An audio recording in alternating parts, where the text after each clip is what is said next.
svega čestitam Ministarstvu poljoprivrede, kolegi Tolušiću, Hrvatskoj poljoprivrednoj agenciji, gradu Zagrebu, brojnim našim poljoprivrednicima, ljudima koji u svojim obiteljskim poljoprivrednim gospodarstvima dnevno rade svojim rukama za hrvatsko selo, za hrvatsku poljoprivredu, za hrvatsko gospodarstvo.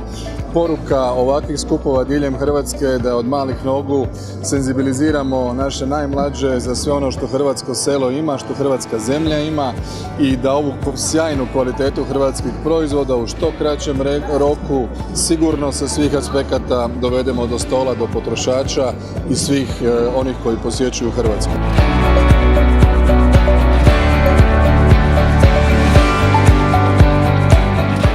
Preko 700 poljoprivrednika smo uključili, odnosno obiteljskih poljoprivrednih gospodarstava u ove manifestacije, 20 županija. Ovaj put zapravo u manjim sredinama, tamo smo išli u manje sredine. Poljoprivrednici iznimno zadovoljni, proizvodi se prodaju, prepoznatljiviji su i to je zapravo, mislim, jedna najbolja stvar u svemu tome i očekujemo i radit ćemo ovakve slične manifestacije u budućnosti.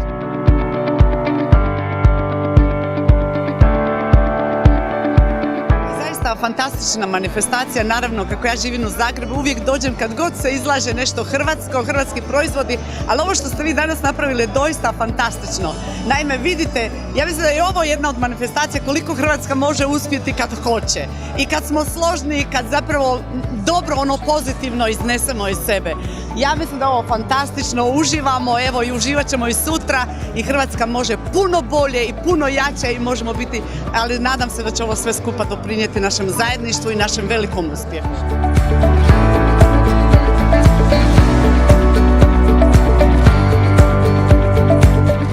Podržavamo ovakve manifestacije. Ovo je jedan prikaz prekrasnih hrvatskih proizvoda i po ovakvim manifestacijama se zapravo vidi koliko je Hrvatska bogata kvalitetnim proizvodima.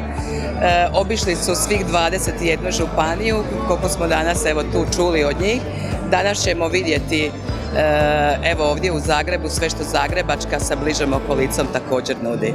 Uz još neke dodatne proizvođače, specifične proizvode kao što su evo pršuti, sve ćemo danas u Zagrebu kušati.